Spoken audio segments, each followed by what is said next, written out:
ब्रह्मानन्दं परम सुखदं केवलं ज्ञानमूर्ति द्वन्द्वातीतं गगनसदृशं तत्त्वमसादि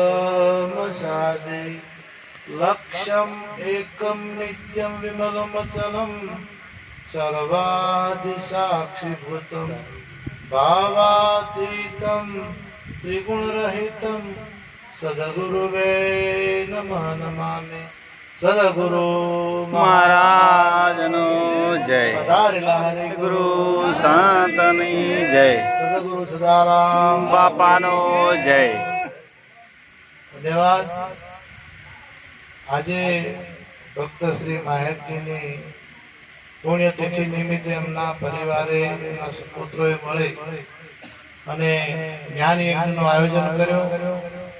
ખૂબ ખૂબ ધન્યવાદ। પરમાર્થનું કાર્ય કહેવાય અને આ યોગ જે આપણને મળ્યો છે એ યોગ ભવ સાગર તરવા માટેનો છે। આ પણ યોગ છે અને મનુષ્ય જન્મ પણ એક યોગ છે। મનુષ્ય જન્મ મળવો એ પણ કઠિન છે અને આ યોગ મળવો પણ કઠિન છે। એટલે આ યોગ જે ભજન સત્સંગ જે છે એમાંથી એક શબ્દ જો આપણા જીવનમાં ઉતરી જાય તો બેડો પાર થઈ જાય। એક શબ્દ ગુરુદેવ કા તાકા આનંદ વિચાર થક ગયા મુનિજન પંડિત વેદ ન પાયા પાર।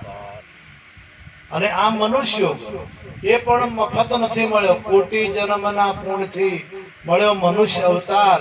हेत करी हरिना बजा तने लाखो वार धिक्कार। अनंत जन्मो जता रह्या एमां आपणुं थोडुं थोडुं पुण्य जमा थयुं। जेम के झाड़ छे तो झाड़नुं पुण्य थाय।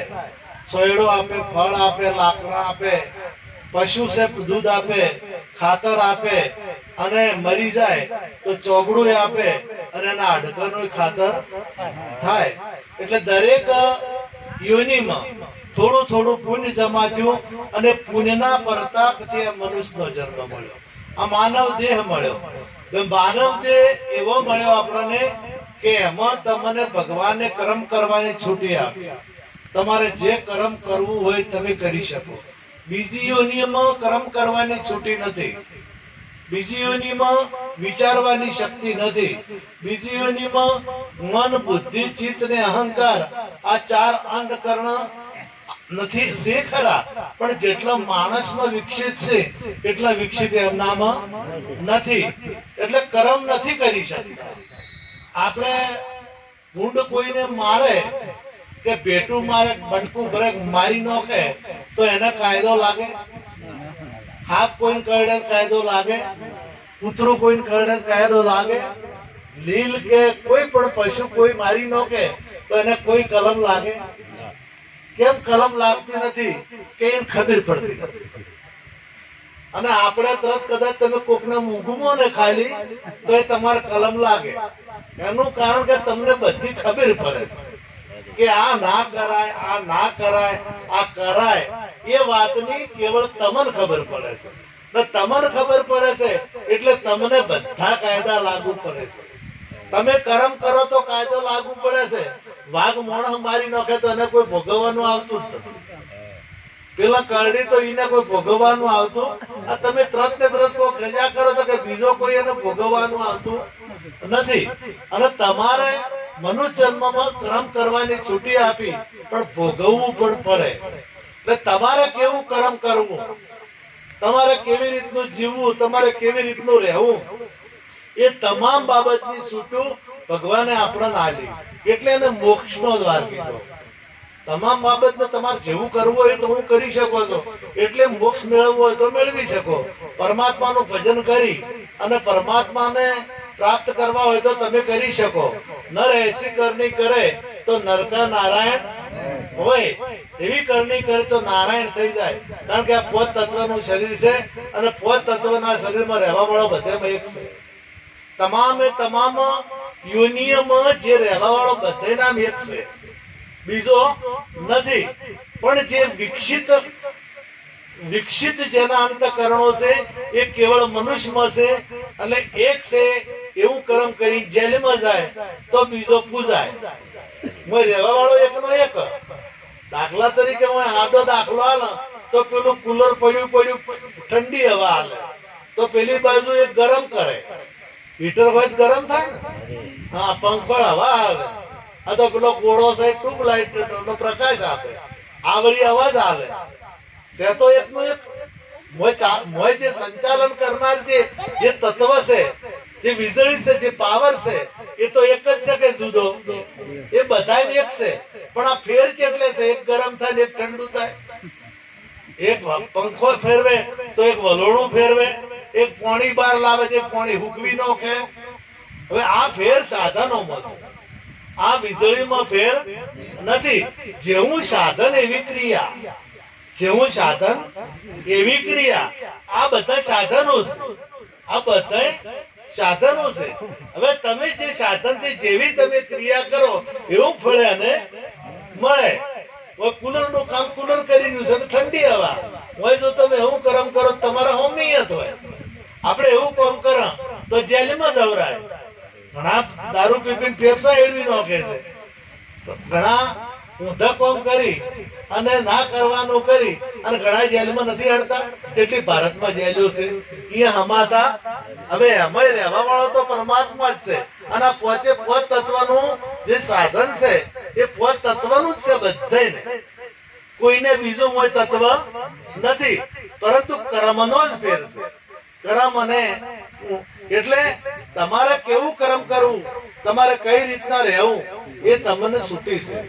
ભજન કરવા માટે મનુષ્ય જન્મ મળ્યો છે. આયા કોલ કરી અહીં ગયા ભૂલી, યમ રાજાના તેડા આયા ગોવિંદના ગુણના. આપણે આ વિવમ હમણાં મેં ગોણું વાપર્યું હતું સવારમાં. પેલું મેં તો ઉગતો ઉરજ પૂજો બેડેલીએ રંગ લાગ્યો, મેં તો માગે એવા મળ્યા બેડેલીએ રંગ લાગ્યો, મેં તો માગે માને બાપ બેડેલીએ.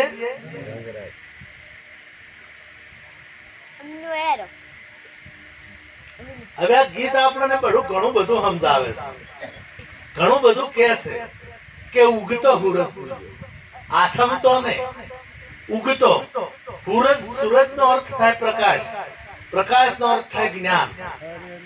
હવે જે જ્ઞાન, જેને જ્ઞાન થાય ને તો એ માજુ મળે. જેને જ્ઞાન ઉદય થાય તો માગ્યો એવું મળ્યા, મને માગે એવા મળ્યા. બેડલીએ પેલા બેડો ને આમ કુએ તો ભરી ના આવે ને એ બેડો ને આ બેડલિયાની વાત કરી અને મને રંગ લાગે. તો જે માગો એ મળે. તમે જે માગો એ, આપણા ભજનમાં કીધું છે કે જે માગો એ મળે. એટલે તમે જો કદાચ પરમાત્માના પાસે માગણી કરો તો પરમાત્મા તમારું, આપણે પૂર્વે તમે જુઓ તો કર્યું છે નહીં કર્યું પૂરું. ભગવાને વળ આખવા આયા, ભગવાન મોમેરું ભરવા આયા, ભગવાન વાળ કાપવા આયા, પછી પગ દબાવવા આયા. સખુભાઈ ને તમે જુઓ મહારાષ્ટ્રમાં પગ દબાવાય. ઘડી વાર બંધ રાખજો, મારે ધોવાડા આવશે પછી તમારે કારણ કે પંખાનું હમણાં આવે છે એટલે મારે. અને ભલા મોડા ભજનમાં ત્રણ કલાક આપણે જો કદાચ બંધ ના કરી કર તો આપણું મન સ્થિર નહીં, આપણું મન ઠેકોણે નથી. હું કીધું તરત તારા મન ઉપર અંકુશ, કેના ઉપર અંકુશ મેળવાની કીધી? અંતર ઘડી વાર ના મળી. જો હાવખે આપણે હાવ પછી પેલું હાવ ઠેકોણા વગરનું તો ભજન છે. તારું મનરું મને તો આવી જા ભજનમાં. જો મન ના મોને આપણું, ઘડી વાર આપણું કીધું ના કરે તો આપણે ના ગુલામ છે. આપણે જો એ કેમ કરે એ નાચે અથવા તો મારે ખવડાવે, એ મારે ખવડાવે. આ જેલમાં કોણ લઈ જાય? મન. અને દવાખાને ઘણા ખરા દવાખાને એ કરાવે, કારણ કે હમા ના એટલે બધે આવે વારો આવે ના આવે. આ તો જો માલ ખાય મોકળું, માલ ખાય બકરી. આપણે બધા દાખલો કે બધા દાખલા ખબર છે એ દ્રષ્ટાંત મારે કેવું. પેલી તો પાળેલી બહીને પેલું મોકળું ખાઈ જાય અને પછી માર ખાવાનું પેલું સોપડે કરું ને એટલે પેલે ધીભા ઉડાડે બકરી ને. એટલે આ બગડે મન. આ ઈચ્છા કોણ કરે? મન કરે. આમ તો ઈચ્છા કરી કે મન થયું કલ્પિત તે ઉભું થયું. ઇન્દ્રિયો ઈચ્છા કરે અને મન, બધી ઇન્દ્રિયોની ઈચ્છાનું નામ મન. ઈચ્છા કરી કે મન થયું, કલ્પિત તે ઊભું થયું. વાસ્તવિકમાં હતું નહીં, પણ ઇન્દ્રિયોનો ભોગ ભોગવવાનો જે ઈચ્છાઓ થઈ એટલે એ મન કીધું. હવે આ મન આપણને ભજન કરવા દેતું નથી.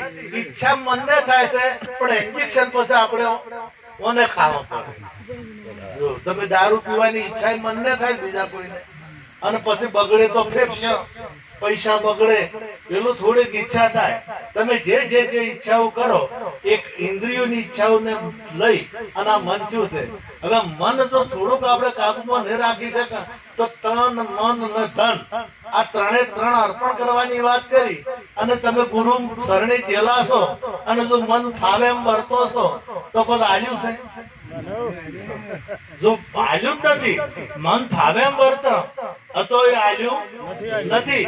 અરે તમે વિવેકની વાત કરું તો બીનું સત્સંગ વિવેક ન હોય. રામ કૃપા બીને સુલભ ન હોય. આપણા રામચંદ્ર માને પાટીલ કરીને અમદાવાદમાં ચર્ચ આવ્યા. આ સત્ય ઘટના છે. અને એ સયાજ શિવાજી રાવ ગાયકવાડના વંશજ હતા. અને એમણે લખ્યું છે કે હું નાનો હતો ત્યારે મારે મહારાજાના દર્શન કરવાની ઈચ્છા થઈ.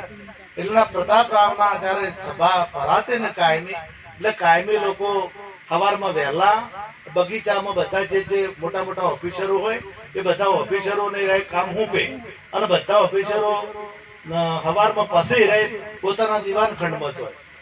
એટલે કે મેં ઈચ્છા કરી કે મારે દર્શન કરવા છે. કે તારે હું નાનો હતો એટલે એમના પિતા દીવાન હતા. એમના પિતાને વાત કરી એટલે એમના કે હું રાજા મહારાજાના અમારે પેલી રજા લેવી પડશે, તને લઈ જુ ખરો, પણ મહારાજા રજા આપી તો જ. એટલે બીજા દાડે પ્રતાપરાવને વાત કરી કે બાપુ મારે મારા દીકરાને ઈચ્છા થઈ છે તમારા દર્શન કરવાની, તો લાવું કે હવાર લાવજો. હવે હવાર લાયા, એનું જે કાયમીનું રોજનું કાર્ય હતું એ કાર્ય પતી ગયું. એટલે પછી દીવાન ખંડમાં જઈને બેઠા. એટલે પેલાને કીધું કે હવે બાપુ મારો દીકરો આવ્યો છે, હું મળવા લાવું હોય. એટલે એ ટાઈમે રાજાને પાઘડી વળગાડેલી હતી, ખૂંટી અંદર જઈને બેઠા એટલે પાઘડી ઉતારી અને ખૂંટી બે વળગાડેલી હતી. એટલે કે આ બોલા પણ ઉભા રહો, પેલી પાઘડી પહેલી લાવો, હું પાઘડી પહેરું અને પછી બોલાઈ આવું. બાપુ એ તો છોકરું છે. કે છોકરું છે પણ એ રાજાના દર્શન કરવા આવે. આજ આવે છે રાજાના દર્શન કરવા આવે છે, કોઈ વ્યક્તિના દર્શન કરવા આવતું નથી. અને આજ હું જેવો તો એના નજરમાં આવ્યો તો કાયમી એનો સાપ એવી પડી જશે, કાયમી. એટલે આપણે જો ભગત હોઈએ અને આપણી સાપ જો બીજા આગળ એવી પડી જાય તો કે બધા આવા છે, બધા આવા છે. એટલે આપણી સાપ આપણે ભલે ઓઠેરીને ગમે કરતા, પણ બધાય વસે તો હમું રહેવું જ.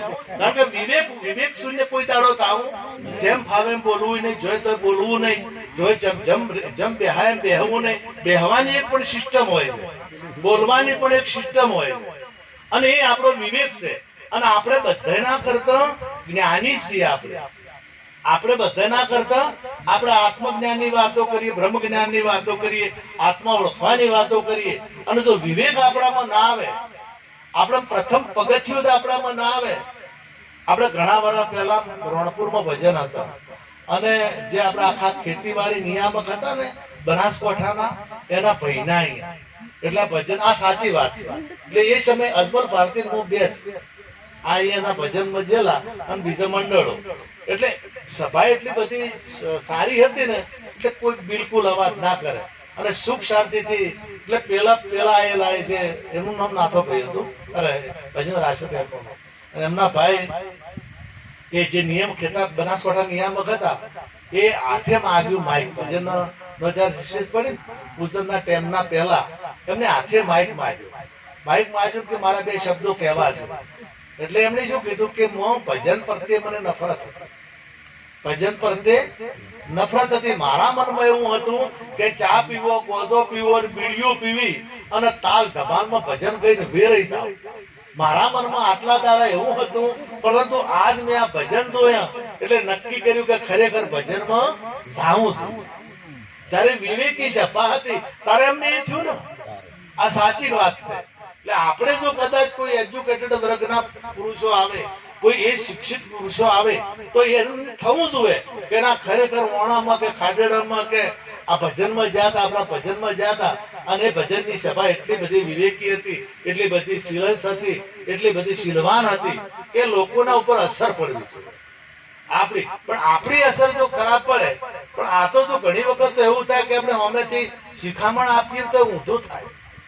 હાહુન બહુ જમવા બેઠેલો એટલે મગની દાળ બનાવી, એટલે પેલા હાહુ ને 2 કોકરીઓ આવી પથરીની મોય, એટલે પેલા બહુ ઠપકો આલ્યો કે 2 વર્ષો ભગવાને આવડી આલી છે, પાળતી નથી, આવડી મોટી મોટી મોય કોકરીઓ આવી છે.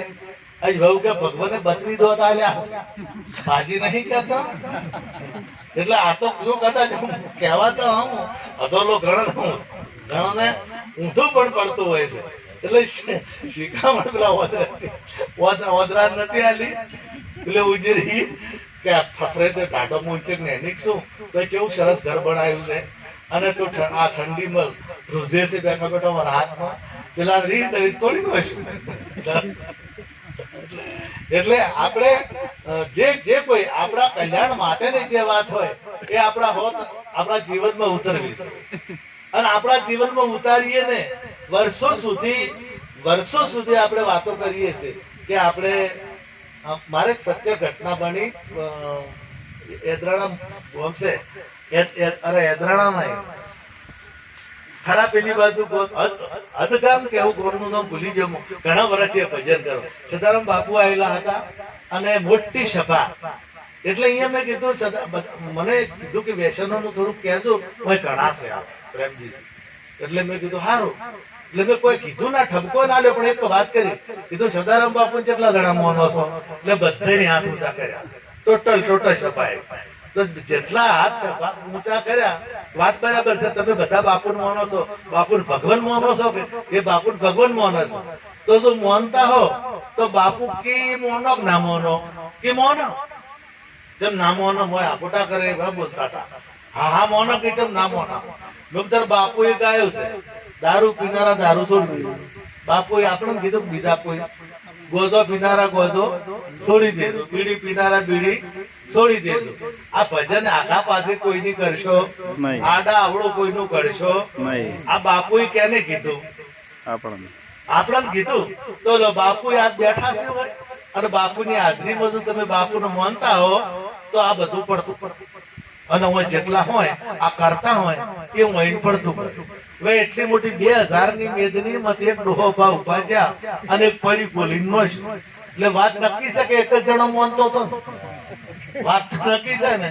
એટલે ભગવાનને જો આપણે માનીએ છે, સંતને જો આપણે માનીએ છે, આપણે શાસ્ત્રને માનીએ છે, તો શાસ્ત્ર જે કહે છે એ આપણા જીવનમાં ઉતરે તો જ બેડો પાર થાય. જો કદાચ ઉતરે જ ના, એ જીવનમાં ના ઉતરે, એ આપણી રહેણીમાં ના આવે તો આપણે સંતને માનતા નથી કે શાસ્ત્રને માનતા નથી. ગીતામાં તમે જુઓ તો આપણે નવી શીખો જ આપી છે. કોઈ પણ ગ્રંથ લ્યો એમાં આપણને દિશાઓ બતાવી છે. આત્મજ્ઞાન ની વાત તો પછી આવે, પહેલા તો આપણે રહેણી કહેણી ની વાત આવે. એ રહેણી સિવાય કોઈ દાડો એ બ્રહ્મ જ્ઞાન હશે તો એની કિંમત નહીં આવે. તમે જજ હોય ને જજ, તો જોઈ તો બેહે ના, જોઈ તો બોલે ના, અને જોઈ તો રખડતો ના ભાળો કોઈ દાડો. કલેક્ટર જોઈ તો રખડે નહીં, કારણ કે એની મર્યાદા, એના નિયમો હોય. એ મર્યાદા બહાર કોઈ દાડો જોય. આપણે કોર્ટમાં જઈએ ને તો જેમ તેમ ઉભા ના રહી, કે બટન ઉગાડ હોય ને તો બટન પણ ઉગાડ નાસી ના શકીએ, અને અદબ વાળે ઉભું રહેવું પડે. જેવી તેવી રીતે એ બોલી શકીએ નહીં, જેવી તેવી. એક વિચાર કરો કે કાનૂની ધારાશાસ્ત્ર નું છે તો અહીંયા આપણે વિવેકમાં રહેવું પડતું હોય છે. અને આપણે તો સંત છે, આપણે ભક્તો છે.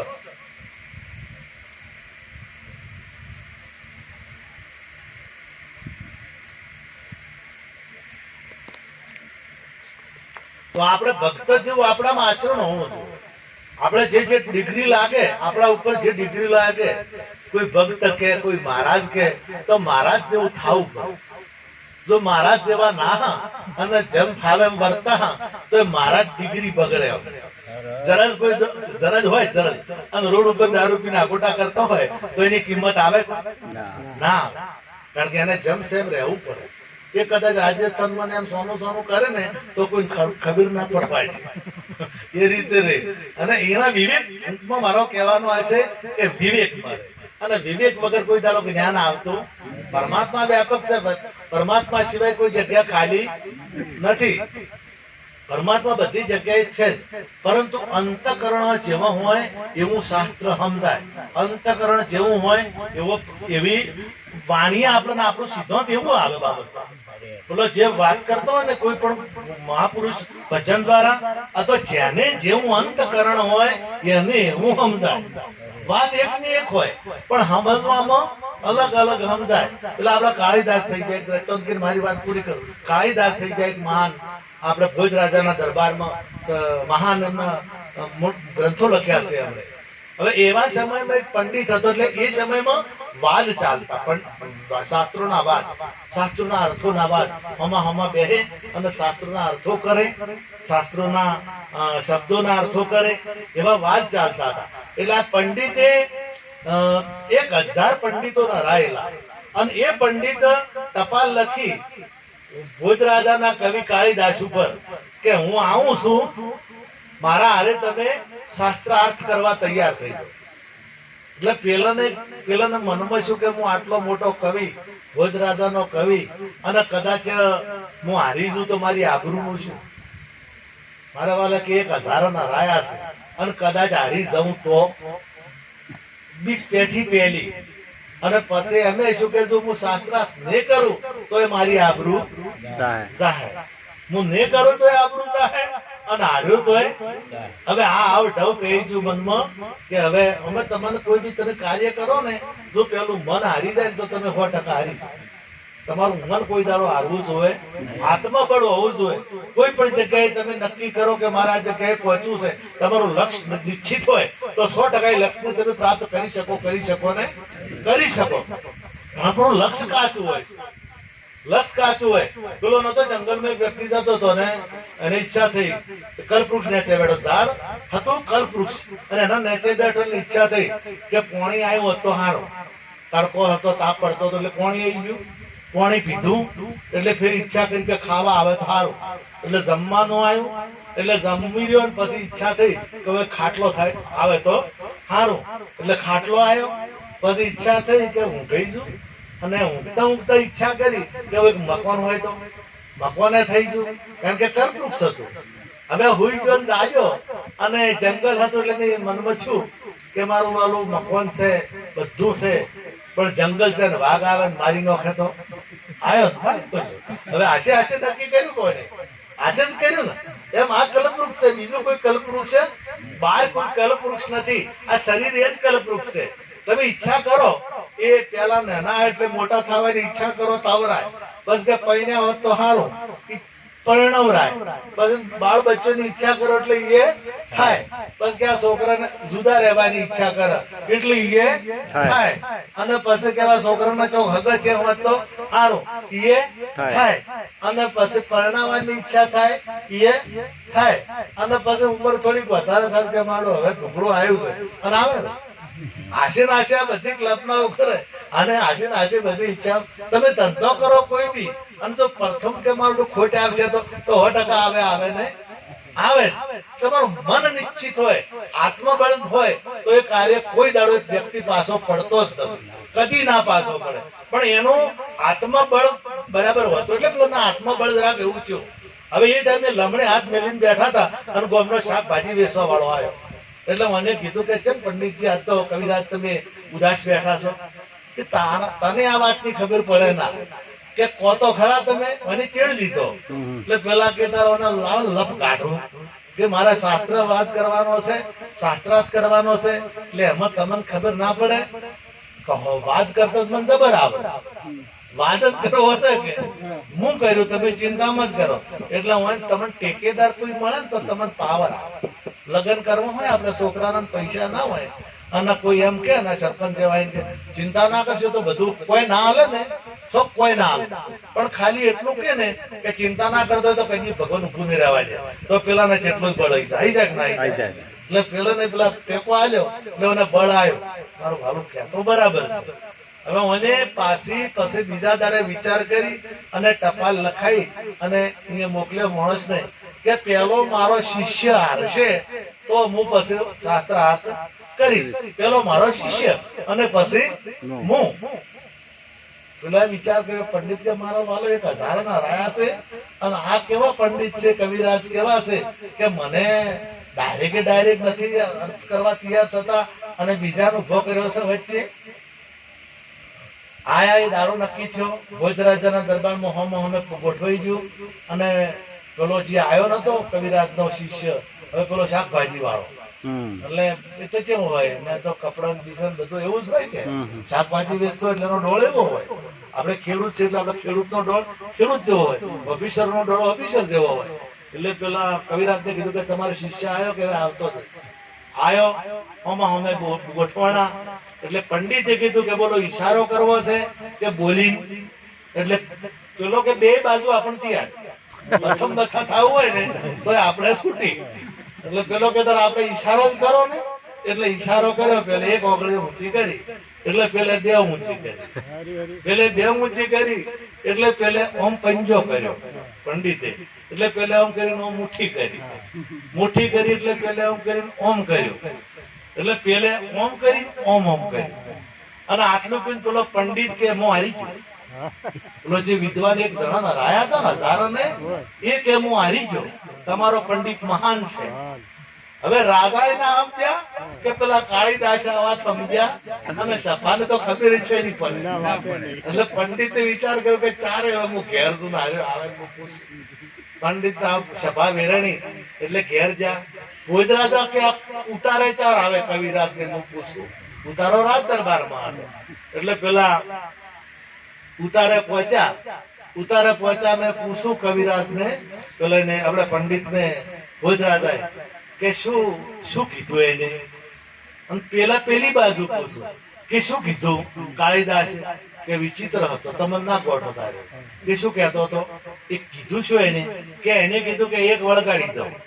એટલે મેં કીધું કે તું એક મારે તો બે માર, તું એક મારે તો હું બે મારું. લઈને એમ કીધું કે જો પંજો પાડ્યો છે એટલે મેં એમ કીધું કે જો ઠૂમો જોયો છે તે દો થપાડી નો. એને એમ કીધું કે હું 7 રોટલા ખાઉં છું. એટલે મેં એમ કીધું કે તું 7 રોટલા ખાતો હશે પણ હું 7 રોટલા નાથે દહીં નું તોહડું ભરીને ખાઉં છું, એટલે તને ગોઠવું ને. હવે એને હું સમજાવું. પેલી બાજુ ભોજરાજાએ પેલાને પૂછું કે કીધું છું કે મહાન વિદ્વાન હતો તમારો પંડિત, કે મેં આત્મજ્ઞાન ની વાતો પૂછી, મેં ખગોળ નું જ્ઞાન પૂછું તો એને ફટાફટ જવાબો આપી દીધા. મેં કીધું કે બ્રહ્મ એક છે, આત્મા એક છે, એ બીજો નથી. તો એને કીધું કે માયા સાથે છે, માયા ના આત્મા બે છે. એટલે મેં એમ કીધું કે પોત તત્વો સાથે છે. એટલે એને એમ કીધું કે બધું મળીને એક છે.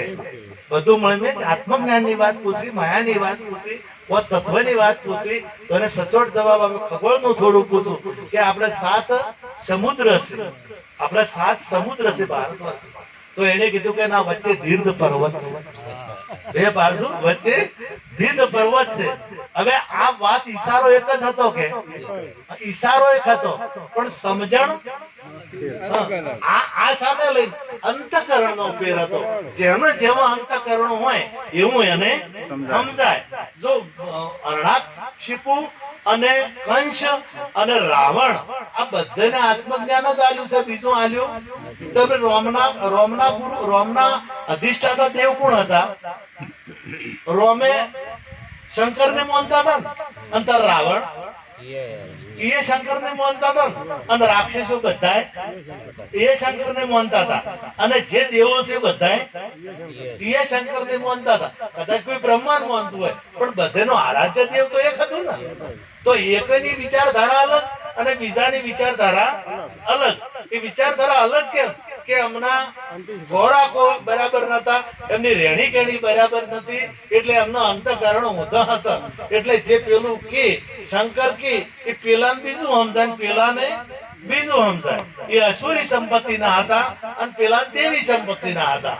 એટલે આપણે જે દેવી સંપત્તિ ના, તમે તો દેવી સંપત્તિ ના તમે અસુરી સંપત્તિના નથી, બે પ્રકારની સંપત્તિ કીધી છે.